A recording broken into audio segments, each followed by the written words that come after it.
Good afternoon. I just want to thank you guys for joining us. Now that we got some food in you, a little more awake. I've had the privilege to do this for the last several years, and it's always exciting to see so many people at this meeting interested in wounds, because I just find the whole field very difficult, as you might. And so I'm really happy to share information with you regarding some novel technologies that KCI has developed. And I'm here with some great speakers with you this morning. And I'm very excited to share information of the new technology, like I said, with you all. Liz McElroy is here from Reading Hospital in Reading, Pennsylvania. And we also have Mary Anne Obst from Regions Hospital in St. Paul, Minnesota. So thank you guys, and this session will last about an hour and 15 minutes, and I'd appreciate you guys holding your questions until the end.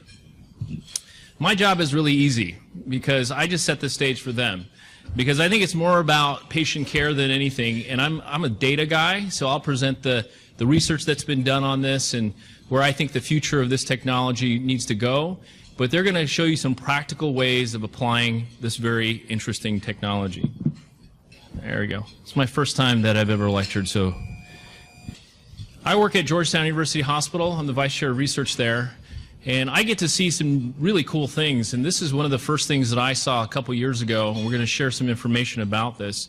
But I want to talk about the environment first, because the environment has changed radically for all of us. It's not just about the patient, it's not just about the wound, but it's about the health systems that we all work within. And I will tell you, it's challenging, both from a financial side, and also just the difficulty of the systems and algorithms that are presented to you guys on a daily basis. And ultimately, this is an industry like any other. We're part of the healthcare industry. So we have certain constraints, and unfortunately, they're not always patient-centric. But I think it's important for us as healthcare providers to always keep in mind it's always about the patient. These are some typical problems that we see. I'm sure you guys see as well in your hospitals, in your clinics, and in your outpatient centers. Neck fash is a problem that we've consistently seen over the last decades of my practice, at least at Georgetown. Wet gangrene, the typical diabetic limb, continues to be a challenging problem. And I think the most difficult population are these surgically dehisced incisions. And these are patients that present to your offices or your clinics or your hospitals that have had elective or non-elective surgery, and for some reason their incisions don't heal. And this is a growing piece of the pie that we see from the wound care side at Georgetown, where it used to be less than 5 to 7% of our patient population that we serve. Now it's greater than 25%. And I think you guys are seeing that as well. Maybe we're pushing the envelope in the types of surgeries that are being performed on this patient population, or perhaps the host is compromised. But these wounds are very complex, and one way to think about these wounds in general is put it into an equation. And I've defined this as the healing potential, or the wound equation. There's a 1 in the numerator, in the bottom there's bacteria, perfusion, and tissue mechanics. I think if you can address those basic things, I think that gets you to some good clinical endpoint. But it doesn't end there. The driving denominator of healing potential, I think, is the host. And that is the least understood variable.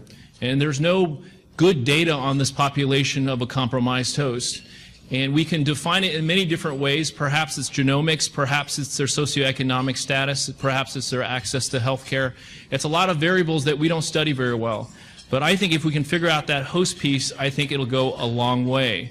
If you look across the Medicare population in the hospital, in the inpatient side, 82% of these patients have 5+ comorbidities. That's a pretty shocking number if you think about it, 5+ comorbidities. And if you break it down as far as what type of medical problems they have, it's systems-based. It's every system in the body and every organ system in the body. And especially if you're taking care of diabetic patients, it's even more complicated because they perhaps have other autoimmune processes, including rheumatoid arthritis. Perhaps they're transplant patients, and almost all of them have some level of vasculopathy. So these are very difficult wounds to heal. So the complex is host. The host is complex, excuse me. So what do you do in that environment? I think we need to think about these technologies that can perhaps get us to that end goal. And we're going to talk about one today, and I call it the waffle foam. There is a technical term for this. I'm not sure what that is, but this is the word I use, is waffle foam. When you think about this technology, I think it's important to think back about what your understanding is already in negative pressure, because the foundation of the house is still negative pressure. Now, what's been built from the wall perspective is installation therapy, but you need a roof, and I think that's this novel foam. And this is, in my estimation, a paradigm shift, because it's able to do things that we've never been able to have negative pressure do in the past. When we think about installation therapy, this is one of the first studies that I helped design, Larry Lavery at UT Southwestern, a live pig model, where we wounded these pigs, we inoculated them with bacteria, Pseudomonas in this case, and we used installation therapy. And it's interesting, compared to standard negative pressure and the control group, which was just gauze, there was a significant reduction in bacteria when using saline as your instillant or PHMB. PHMB is an interesting installation solution. It's an antiseptic with a surfactant. And at that time, when we designed this study, we were using saline as a control solution. It turns out saline worked pretty darn well. And I'm going to show you some data to support that in the next couple of slides. This is Greg Schultz is here, by the way. He does a lot of biofilm work at the University of Florida. And he used installation therapy looking at Pseudomonas in a mature biofilm model and showed saline did not have much of an effect as far as reducing the amount of bacteria on the surface of these wounds, whereas PHMB did at least a 3-log reduction in bacteria. So two conflicting pieces of data that I just presented to you. One of the other pieces of data that I think is important to discuss is this was work by Chris Lessing from KCI, who was the chief scientist at the time when he published this paper, comparing installation therapy with that of continuous or intermittent therapy. There's two key takeaways from the study. One is he used saline, which seemed to work pretty darn well as far as increasing granulation thickness.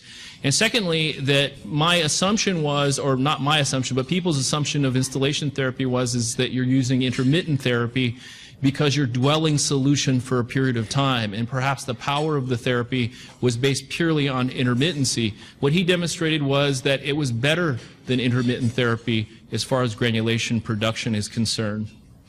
There's a series of papers from John Lantis's group in New York, which I find pretty fascinating. This is one of the first ones that he published, comparing installation therapy with that of standard negative pressure. He demonstrated a decrease in bioburden, overall bacterial bioburden, using installation therapy, whereas there was an increase using standard negative pressure. And this is where I have to be real careful, because people have heard me give this lecture before, and they walk out of here and they say, well, negative pressure causes infection. That's not my point at all.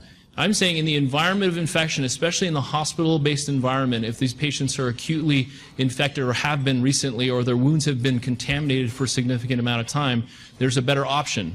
That's installation therapy, and this is the group that he studied. He followed that study with a subsequent study that I find interesting as well. He looked specifically at biofilm. Bacterial bioburden is sort of this gestalt whole view of bacteria. It includes a lot of planktonic and dead bacteria and live bacteria. You can't really tell. He looked specifically at biofilm, and he showed a decrease in biofilm with installation therapy, but an increase with standard negative pressure, or not as much of a decrease, actually increase in the biofilm biopsy model. So that's interesting because it substantiates his other work. What I find interesting about those two studies he published is we knew this back in 2006. This is the Lancet paper, the pivotal trial on negative pressure. And if you dig through that paper, you'll find this adverse event profile table. And I think it's fascinating that the negative pressure group had higher number of infections than that of the control group. So we had an inkling in this patient population, the very difficult, perhaps the sick population in our hospitals, that negative pressure wasn't optimal. Now we have something that perhaps is, and that's installation therapy. This was the first largest case series that was published on installation therapy. This is from Professor Théo's group in France, and showed a 98% closure rate on some very difficult wounds that he was treating, everything from diabetic foot ulcers to necrotizing fasciitis. He showed a high closure rate using normal saline as the installation solution. This is the first study that we published, and by the way, none of the studies that I published out of Georgetown were funded in any way by KCI. We did this independent prior to our regular use of this because I was curious to know if this actually worked.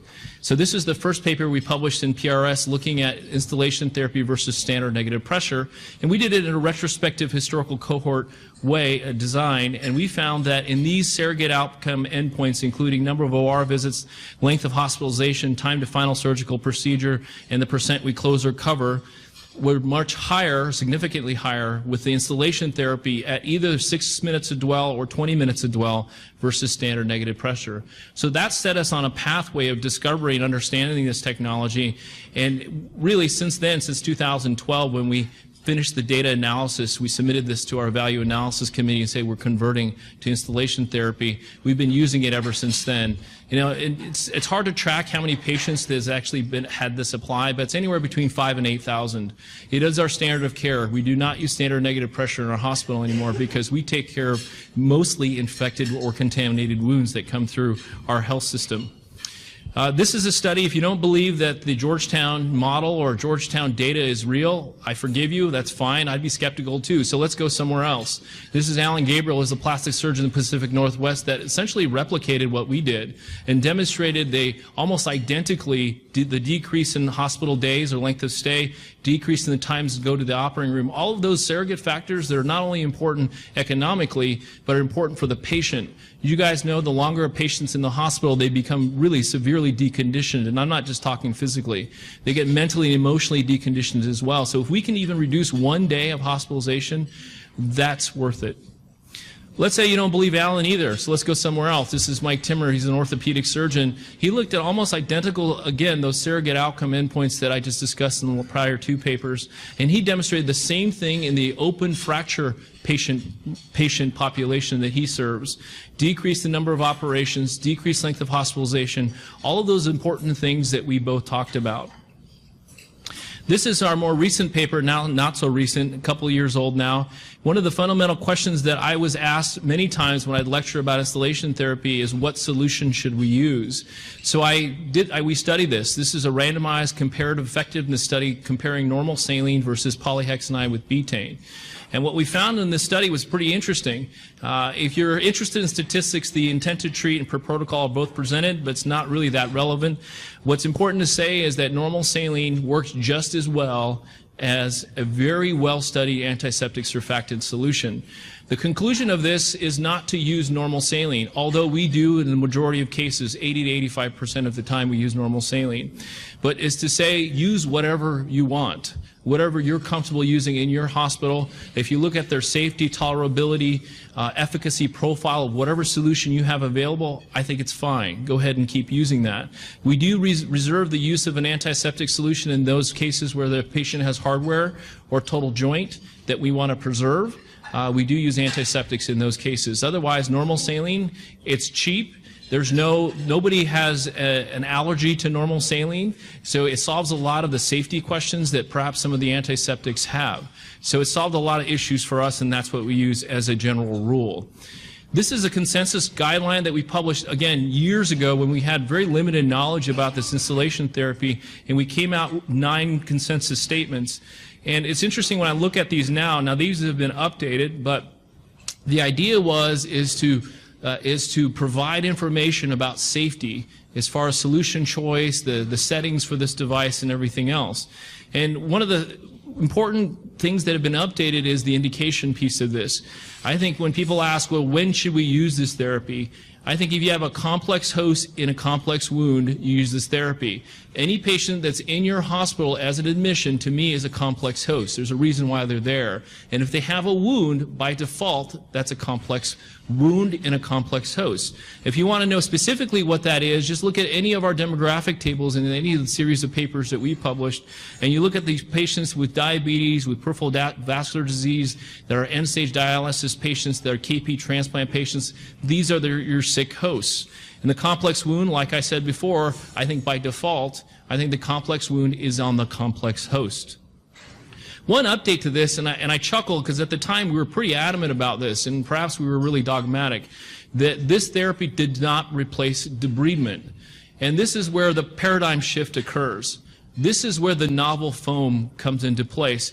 Because when I saw this back 2 years ago now, maybe a little less than 2 years ago, they sent us a box to use, and I essentially sent it back. Because what I said was, well, I thought it was all about the pore size, but this is taking it to the extreme. These are huge holes. How is this supposed to work? And they said, fine, but I did apply it on one patient. It's a lateral foot wound that we debrided, and here we are 3 days after using this foam, and I was underwhelmed. Then we were faced with this patient. This is a sacral decubitus ulcer patient that was on pressors, was intubated, was on a heparin drip, was not, the intensivist said, no way you guys are taking this patient to the operating room, you're going to kill him. So what options do you have in your toolbox when you encounter a patient like this? Not a lot, right? You have maybe wet to dry packing, which is interesting because for me, it's a long and difficult thing to watch an ICU nurse doing a dressing change on these patients' BID. It's very difficult to turn these patients to do these dressing changes, and if the patient is awake, it's a painful process to them as well. And so the other option is beyond wet to dry dressing is Santal, right? Collagenases, and you guys maybe use that as well. We use it too on the outpatient basis for very small wounds because it doesn't work that well. You guys know that, right? I mean, I think collagenases as a general rule is pretty good, but in these large wounds, I think you're expecting a lot. The other thing about collagenases that I don't like is they're petrolatum based. So they're oil based, so they're occlusive. So there's a reason why these are draining, because that's the body's own autolytic process at work. Now you've stuffed the dam. So it doesn't make sense to me to use an occlusive type ointment or dressing in this case. So this is day 0, and this is day 5. We did not touch them with a sharp instrument. And I don't care if you've been doing wound care for 30 years or 1 year, you can detect there is a big difference in that wound. So I think this is a game changer, and I know that KCI perhaps can't say this, but I'll say it debrides. We've never had that before, and that's why I think this is a paradigm shift. This is the first paper that was published by, again, Luc Théot, who's that plastic surgeon in France that demonstrated in his case series, now just a case series of 21 patients, there was significant reduction in non-viable tissue, including eschar and fibrinous slough. I think this is where, I think this is going to be the go-to dressing, honestly, as we gain more experience and understanding of this. We did convene an expert panel on this, and there are a lot of arrows on this slide. But it really boils down to this. If there's a delay to go to the OR, or the patient is not a candidate to go to the OR, or you want to prepare that wound faster to go for skin grafting, closure, or coverage, I think this is the optimal choice. And we have a lot of those patients. I'm sure you guys do in your hospitals as well. The other thing is, I know there's a lot of nurses in this room, and I've heard this over and over again. There are no surgeons available to do this kind of work. Then you're stuck. Then what do you do? And I think this is a viable option. How it works, it's again about deformation. We've heard about that, the micro-macro strain. It's essentially the same thing, but on a much larger scale.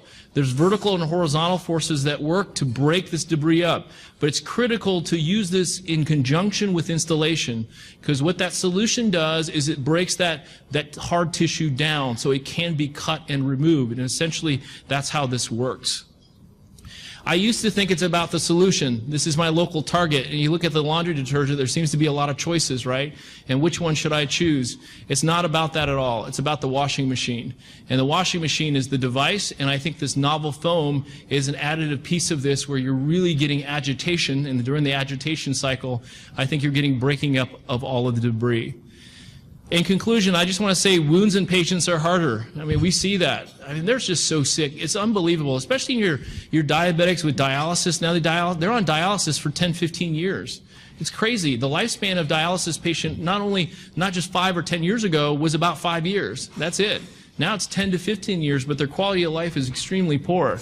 Patients are getting transplants as well, and they're pushing the envelope for these total knees and hips they're getting implanted. The whole environment has changed, and then we have these financial constraints by our health system to work more efficiently. So I think we need to look towards technologies that can help us. Thank you very much.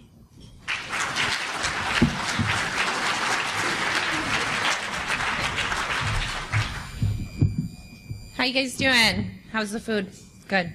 Well, thanks so much for coming to our symposium. I'm going to talk a little bit more about the practical side of things. So in my institution, I'm a WOCN, but I'm a consultant service. So I get consults from family, from nursing, from surgeons, physicians to come see patients and make recommendations. And sometimes manage the wound or sometimes just make the recommendations. So we talk about factors that affect our treatment choices. So certainly in our wound assessment, we're taking a look at the wound size, the tissue quality, and the drainage, and then those other factors such as the blood flow, whether there's infection, the clinical status of the patient, and external factors, mostly social dynamics, things like that. See, my basic algorithm for using this novel therapy, or the novel foam with installation therapy, is that we have that complex patient or that complex wound, which Dr. Kim spelled out so well, and I find that they fall into one of three categories. So we have the patient that's unable to go to the OR. That could be for a variety of reasons. Maybe they're unstable, that they're not able to go, they're on blood thinners, I don't have an operating room readily available, I don't have a surgeon readily available. Then you have your palliative wound care patient. They are at a terminal point in their disease process. They do not want to undergo a surgical intervention. They want to live the rest of their life and die. Then you have your operative debridements performed. So you have your patient that does get a surgical intervention, but the next dressing change, they have what I call the return of the slough. So non-viable tissue is present after a debridement is performed. All of these patients are good patients for the novel foam dressing with installation therapy. Dr. Kim pointed out this logarithm, which we use for that novel foam. So I'm going to break it down a little bit further for you. So we have the wound with devitalized tissue. You have the patient and the wound assessment. Don't forget to do the patient assessment as well. The wound assessment alone is not enough. You have the patient factors such as their age, nutrition, medication. You want to optimize those ongoing patient issues as well. And then cleansing and debriding. What are your options for that? So the first question in this algorithm is the wound adequately cleansed or debrided? And so when you say yes or no, that's where the real algorithm opens up. So you've got, if the answer is no, this is when this novel foam is going to come into play. So is the patient a candidate for excisional sharp debridement, yes or no? If they're not, is the installation therapy with the novel foam contraindicated? If not, you move to that. If it is, you can look at other non-surgical debridement strategies. So I'm going to talk about my case studies, talk to you about my decision-making and application techniques.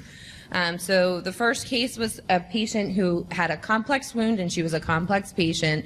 She was not able to go to the operating room because she was too medically unstable. 60-year-old female admitted with septic shock, found to have right lower extremity cellulitis and also influenza A. She was intubated in the emergency room, came up to my MICU.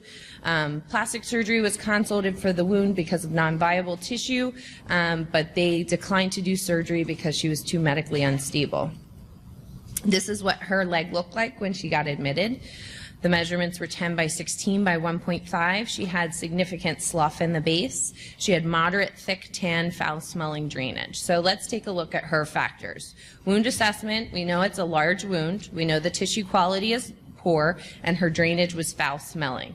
Her blood flow we were unsure of. We were definitely sure she had an infection. Her clinical status was unstable. Her external factors was that she had this at home, but her family was unaware of it. She had had a previous wound in 2014, was treated for over a year at a wound care center, but did eventually heal that area. So then we go through our logarithm. Is the wound adequately cleansed? No. Is the patient a candidate for excisional sharp debridement? No. Is installation therapy with a novel foam contraindicated? No.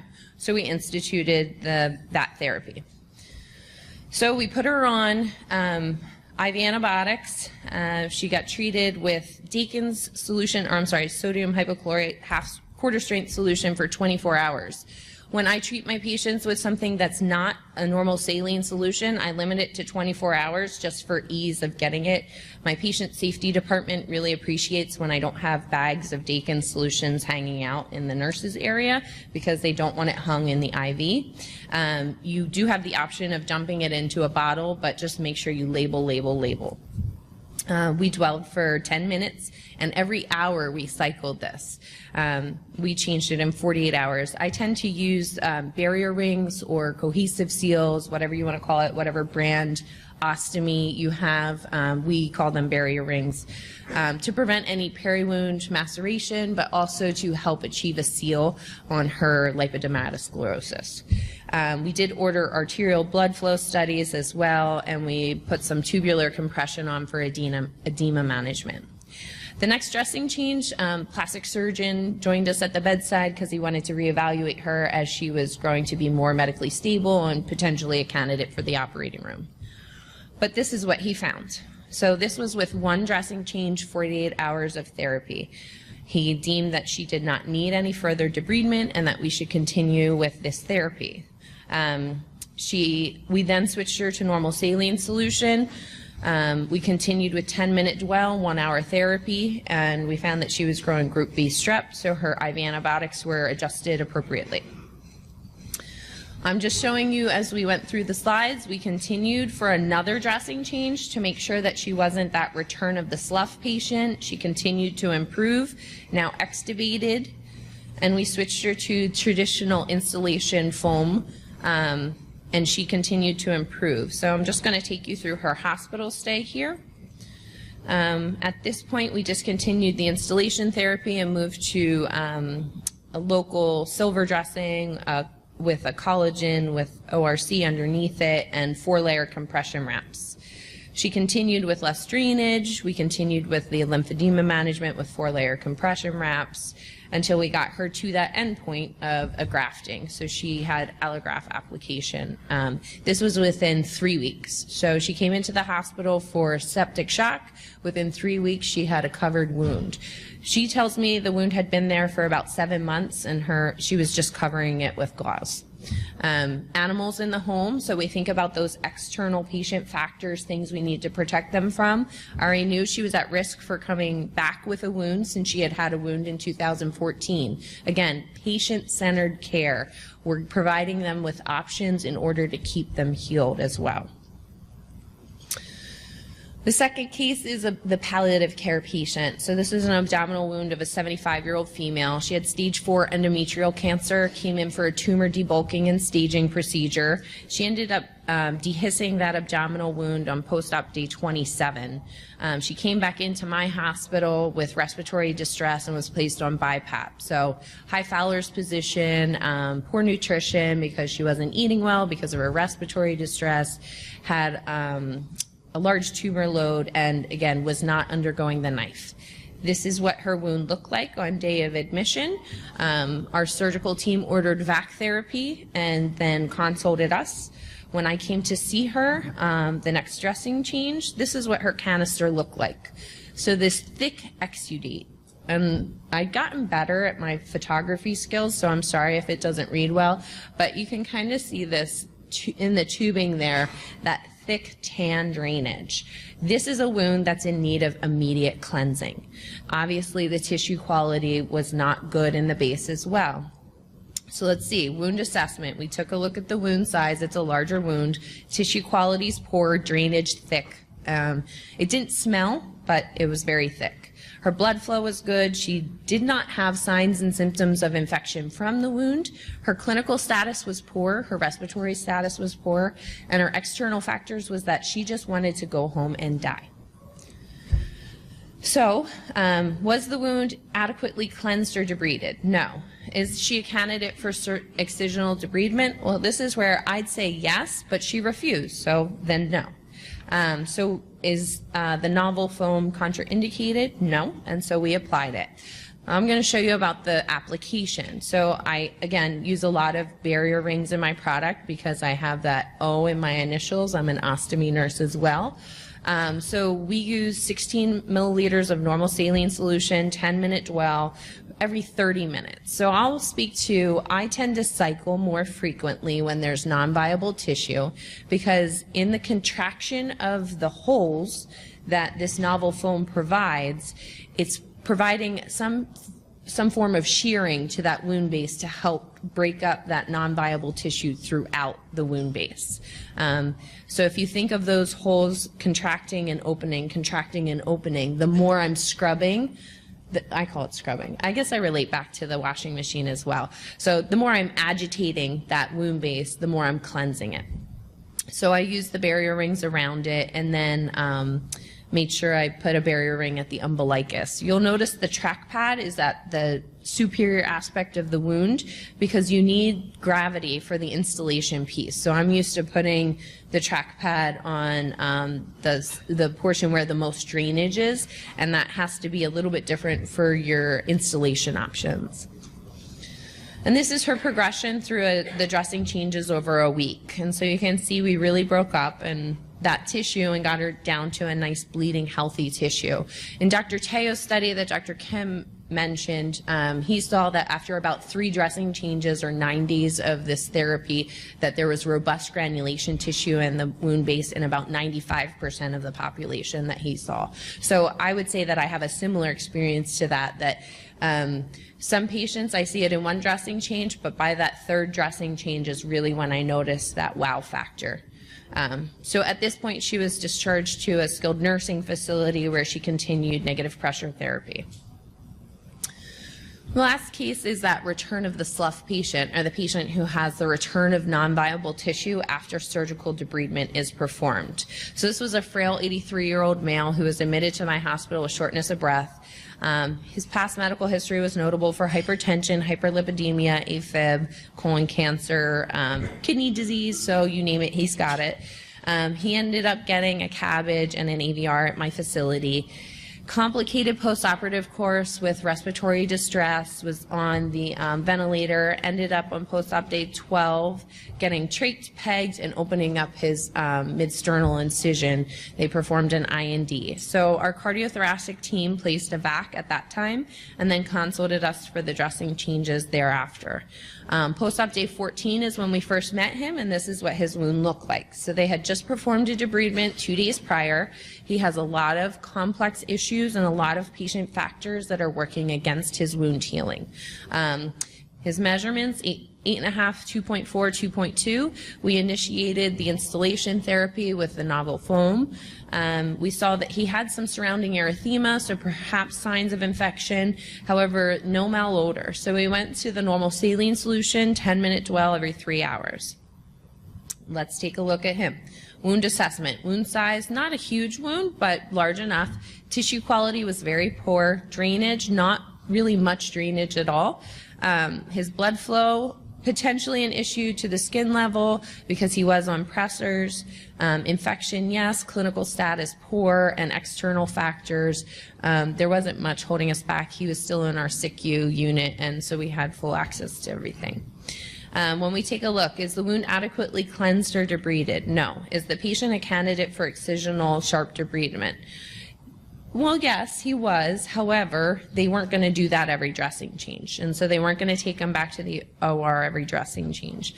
So we put him on the cleanse choice as it wasn't contraindicated, and then we continued to reassess at every dressing change. So this is treatment day 4 of the novel foam. It softened that non-viable tissue, and we transition them from every 3 hours to every 1 hour in the thought process that the more mechanical force and shearing would improve his tissue quality.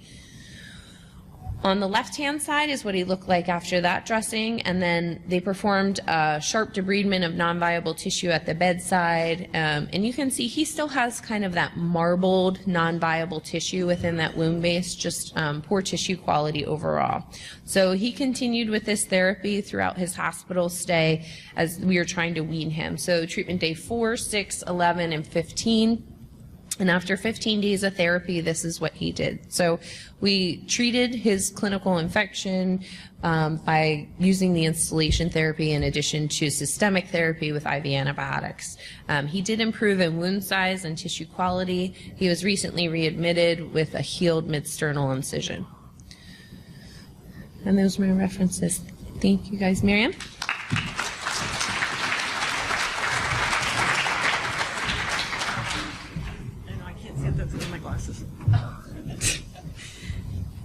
Hi, I'm Mary Anne Obst, and I am the complex abdomen specialist at Regions Hospital, so I don't actually work for our wonderful wound care team who are actually here, and they would, I can point them out, but they might be mad at me. But this first little bit, we'll be talking about a patient that we actually used, or that we treated together.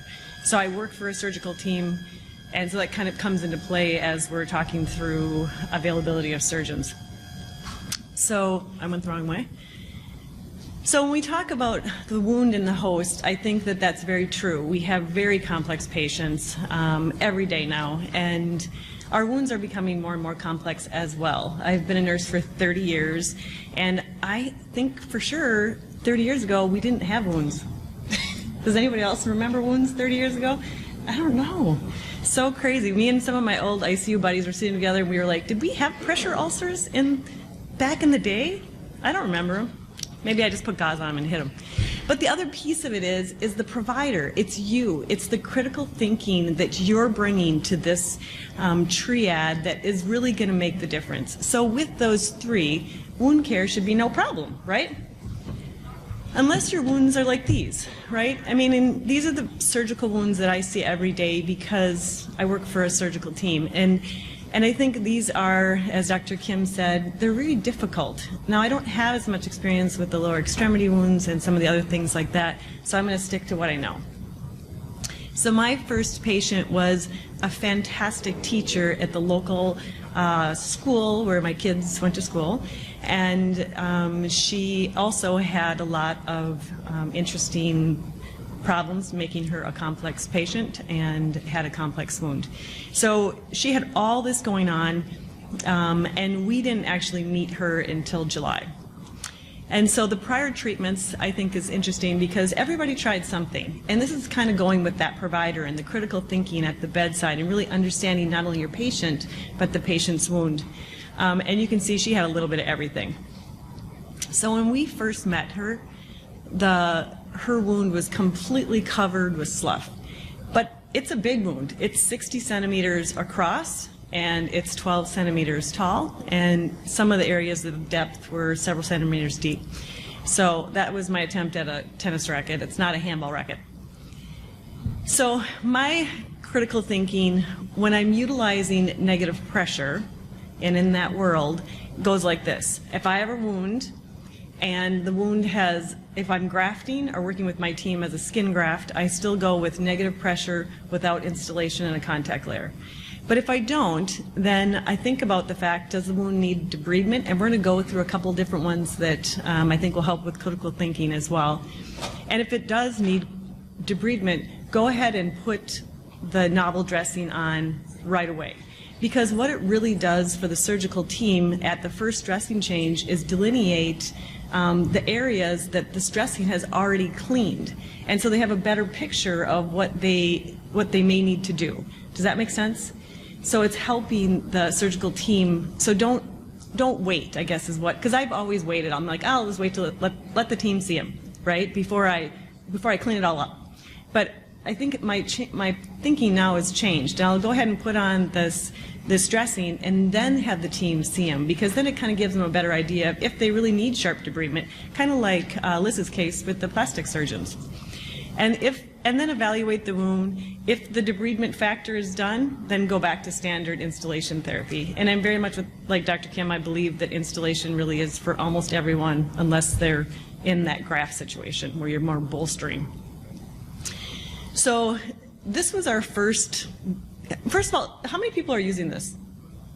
Awesome. So when we get done talking, then you guys got to tell us how you're doing things. But this was our first kind of bigger case that we did it on. So we made a whole bunch of fun errors. So I'm going to share them with you so that you can, learn with me. So the first day we get out our dressings. It took us 3 to 4 dressings to cover our tennis racket-sized dressing, and we get it all on. And we're using the DuoTrack Sensatrack pads. And so it instills through the pad and negative pressure comes out through the pad, okay?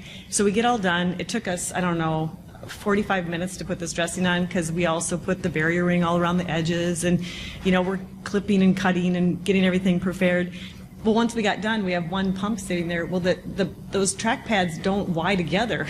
So then we were like, oh, okay. So then we had to cut one of the track pads off and put on a standard negative pressure. So that was kind of lesson learned number 1. But the next dressing change, we take off the dressing, and we're like, what? what? Because this is really quite remarkable, don't you think? Like, I really wasn't expecting this. And so it was really quite, all of us were like standing there with our hands on our hips. And unfortunately, our sweet patient at this point was still intubated. So she wasn't part of the team, but she certainly became part of the team down the road. So lessons learned where we were pretty impressed by this dressing. And we also realized that our staff, even though we had had Veriflow for a while, especially with these bigger wounds, need a little bit more education. And so we're just going to track along through a couple more days. So a couple more days, we're still looking at the fact that we're really doing pretty good. But the funny thing is that she's contracting her wound, not only healing, but it's actually getting smaller, which was really quite impressive. We also thought that we were seeing patterns of flow, because this was such a big wound, and we were looking at where the track pads were, and we're like, are we seeing patterns of flow? So there's a lot of critical thinking every time we took down the dressing. And we also learned that with this installation dressings, that wrinkled drape can really be a problem, because during the dwell times, and I got see nodding, during the dwell times it leaks. And at this point she was still intubated and not moving around a lot, but we knew it was going to get worse. And we really loved using the barrier rings, and you guys will see that throughout this presentation. So we got really smart, right? We're like, okay, this time we got the right equipment. And we instilled on one side, and we drew the fluid across with 2 negative pressures on the other side. Does that make sense?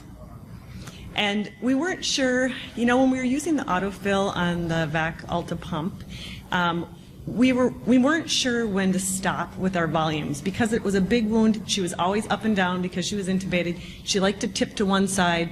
Filling volumes were still kind of a mystery to us.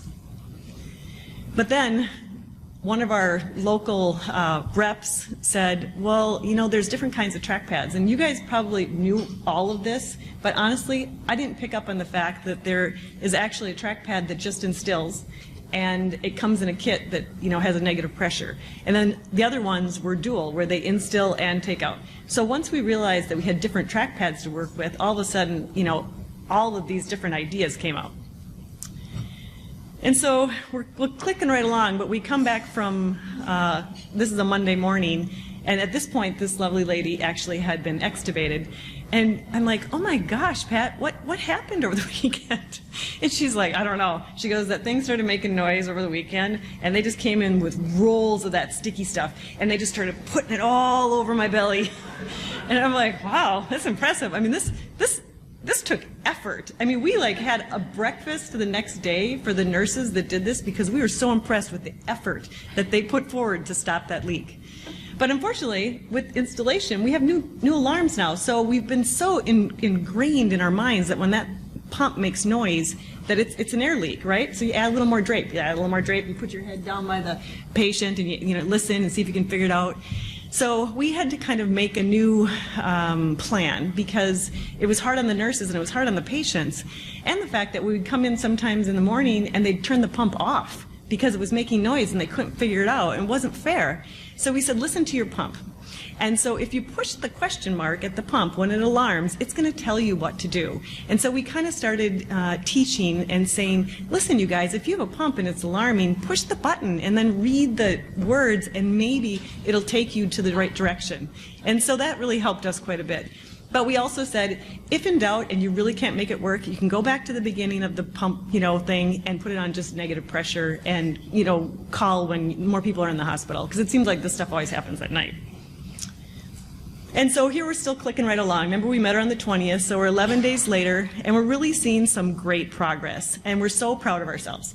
And, you know, every dressing change, we'd all stand around, put our hands on our hips, and scratch our head and say, what should we do next? You know, that kind of thing. Well, at this point, we're like, okay, well, we've done it, man.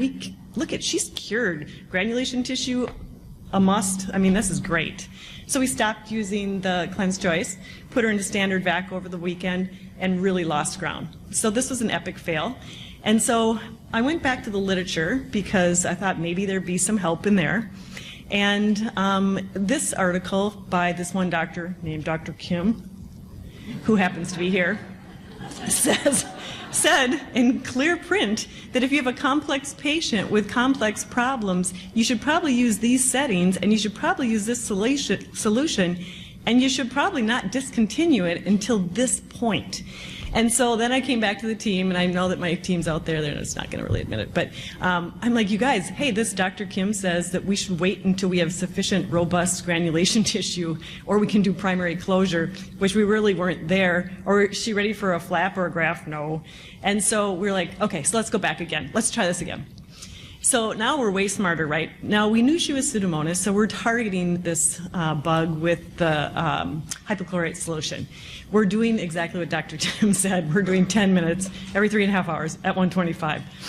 We're using combination foams, and so we're actually cutting the open cell foam to really target that sloughy area, but in the other areas we were just using standard Veriflow because we were thinking that, doesn't need that anymore. And then we really started to make some progression. And not only is size coming down, but her quality, and the pictures just don't turn out super good here, but you can see the quality is getting much better. So we stay along on this, and we continue down the road, and she really is doing quite fantastic. I mean, the slough is starting to become softer, even that really kind of hard stuff. We're really seeing beautiful granulation tissue between the little columns that it makes. And I mean, we've really come quite far. The other things we did was we started to really study our dressing as we removed it, and we actually pictured it. So we're studying the dressings, we're picturing the dressings themselves, and we realized that the tenting that can go when that contact layer is put in a big piece can decrease the work of the dressing. So clip that so it doesn't tent, and it really fits in there on the wound. And so the 21st was the last day that we had her. Again, the slough is just falling apart. We were really doing quite well. Unfortunately, her canister, kind of like Liz talked about, starts to show us that something's going on. She had a white count that was elevated. So they decided to take her to the operating room to release an abscess that she had kind of behind the wound. And the doctor and I are in the operating suite, and he's like, well, do you want me to clean up the rest of this? And I'm like, no, we're doing so good. Don't clean it up. But then, patient first. And so we did actually do more debridement. So that was really the end of the cleanse choice for her. So what we learned is skin prep, drape technicals, placement is so important. Use the right solution, look at your literature. Management, I do real big wounds, and so what I've learned is if I have 3 dressings, I should call for a second pump. And that's kind of the way I'm going. If I have 2 dressings, I'll use 1 pump. By the time I hit a 3rd, 4th, and 5th dressing kit, I should get a couple extra pumps. And look at the dressing, look at the patient, keep all your services in the loop, including your patient, who, always can tell you the story better than almost anybody else. So this is a case of a necrotizing fasciitis, and I didn't have cleanse choice at this point, but I was using Veriflow. So here she is on the 15th, and she came back from the operating room with gauze dressings that were changed twice a day in a peri bottle to just flush after she utilized the bathroom. And the surgeons really weren't ready for Veriflow at this point for her. But on the 20th, they called me and said, you know what, let's try that installation machine, how they are. Let's try the installation machine and see if it can help her. And so I'm like, okay, let's give it a try. And so we had to run her Foley through the vac itself because her urethra was exposed. So I always have urology come in and double check and make sure that I protect the urethra well. And this is what we did. And in 2 days, we did a partial closure, which worked great. Unfortunately, I was busy in the operating room. I didn't get a good picture. But I think that what I learned is in these kinds of wounds, I would have used cleanse choice again. And I would have cut the dressing so that I could get into all those nice little crevices that I think really would have helped the patient come along. And here she is with her partial closure and then full closure on the 14th. So I don't do a lot of pressure wounds, but when I was trying to learn this device, I went along and the wound service was nice enough to let me come and play. And so this case, we were bridging to the front. And so the lessons learned on this was when we were bridging to the front, at first we didn't like to bridge with the gray dressing. We were like, oh, we like the Veriflow dressing to bridge. We can see the fluid come down it easier. And so we're going to use 2 different dressings. And what we really found is that if we were smart with the pads, we could do it like this. So here's how we started to do our posterior wounds. We're putting installation where that installation only port is, thank you, I was like, what is the word? Is real flat and soft. And so we put that directly over the wound. Then we put down a silicone contact layer. We run the thinner of the two gray dressings that come in the pack, like you saw in Dr. Kim's lecture, up and towards the front, and then we put the negative pressure in the front. And that works the best for us, especially for these patients that, you know, they can't move around much. He was paraplegic. And this is how he kind of transformed. My last case is a case of a patient, and these are very standard surgical cases for us, is a patient that tried to use as many dressings as possible. And I think that this brings in that provider piece of the provider wound and host picture, in that you've got to keep changing what you're doing so that you're caring for the patient. And so she started out with an open abdomen. Of course, she was a nurse because nurses always have crazy things happen to them. She had a colonoscopy because she turned 50, which we're, you know, rule followers, so of course we did that. And then she had a perforation. So here she is in an open abdominal dressing, and then we used an elastomer-based closure that is a transfascial device that goes up and over the bowel and out the other side, and then it brings the fascial edges together quicker, and so those patients that have a big open abdomen, you can close them a little bit quicker. But we don't close the skin after fascial closure, and so here she is with her skin, her fascia closed but not her skin, and then treatment. So what I learned in surgical wounds, and do a lot of you guys have surgical wounds at the bottom of the base where the surgeon has all the suture line? That's where your slough is, and you see it again and again? Yes. So that's what she has. All of these patients have that. They use a ton of suture when they bring the fascia together. And so what I've learned is I put a thin layer of the open, the novel foam at the base flat. And especially when you have an ostomy next to your incisional wound, if you overfill your wound, you're not going to be able to get a good pouching system on. So you want to underfill your wound, bringing it together, because it'll bring your stoma forward, right? So you'll have better pouching.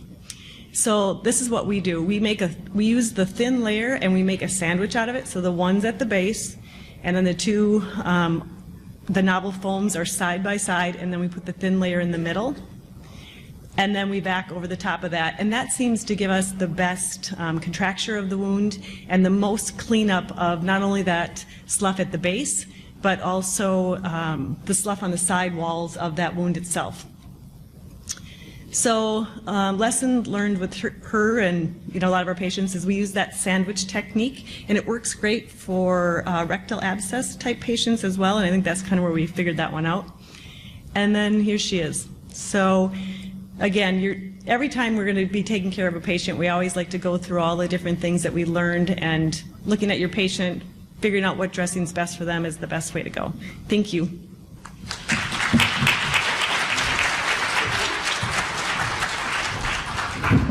Thank you, Liz. Thank you, Mary Anne. There's about 1 million Kims, probably billions now, and we're all related. No, I didn't even realize we wrote that. That's been a mistake. All right, so we're going to take questions now. I'm sure there are some of you that have questions or comments. Feel free to raise your hand. We have a mic in the room. Can you hear me? Oh, now you can. Okay.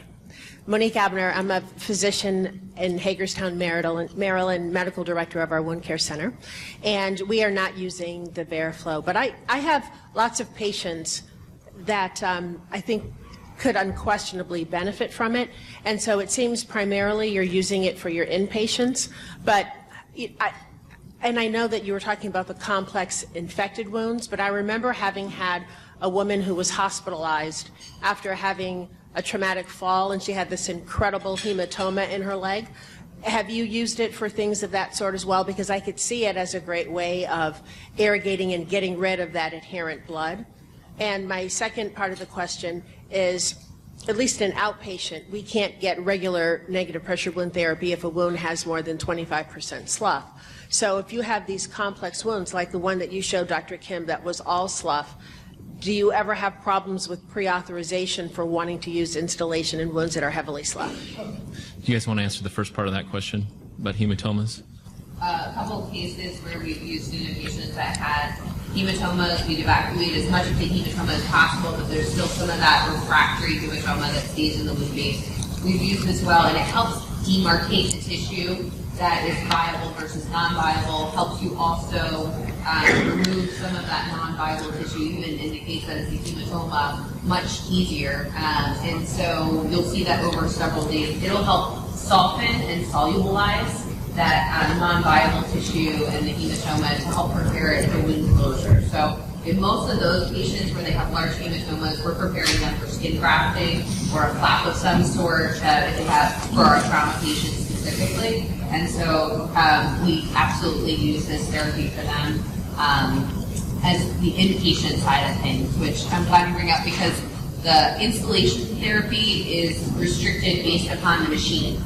So the machines that you have for an outpatient are not the same that you have for an inpatient. Some skilled nursing facilities or long-term acute care hospitals do carry that machine. So the therapy is based upon the machine that you have at home. For the second part of your question, I think you're absolutely right, and thank you for clarifying where installation is approved to be used. We have a very different perspective on wounds. We close 85 to 95% of all wounds that we encounter surgically. So we don't use negative pressure as an end goal to terminal epithelialization. We just do it for wound bed preparation for skin grafting, for example. And so that's a very different approach than many. We know that. But this therapy, like Liz said, is not available outpatient. I think at that point, you can defer to whatever your normal algorithms are. I think where it's really most beneficial is during that acute phase in the hospital where it's an intensive approach to take care of that patient. Any other questions? So, did you start out using VeriFlow with non-reticulated foam? Yeah, our first experience goes back to 2011. By the way, you guys know that this is not the first generation. There was a first generation that was called the Vac and Still. You guys remember that? It was a horrible device. You guys remember that too? And so it's like, I always make this analogy. It's like, do you remember like the first flip phones? I still have mine, by the way.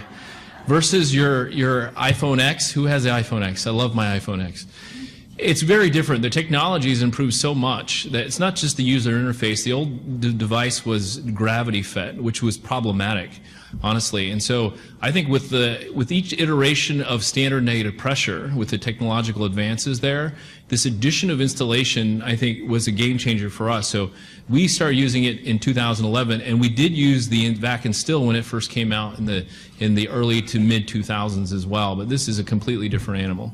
Okay, then would you ever use the reticulated foam without installation? Like someone gets sent home with it, I'm in home care.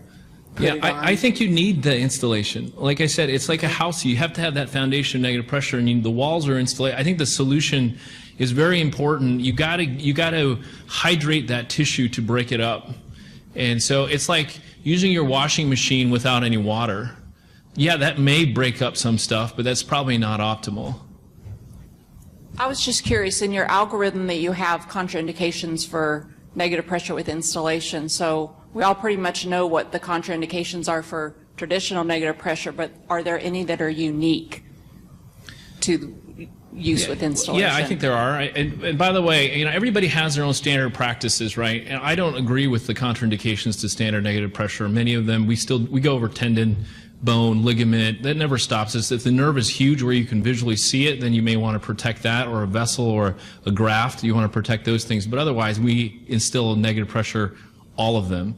And I think where the danger is with installation is when you're in the belly, because there's dead spaces there that the solution can just hang out in, and then it becomes a cesspool for bacteria, especially in the gut. So your deep fascia has to be closed, and we do installation in the belly, but we're surgically exploring that in the operating room prior to using installation. There's a question up here. Do you want me to just repeat it? So the question is, does the reticulated foam come in different sizes? No. The answer is no.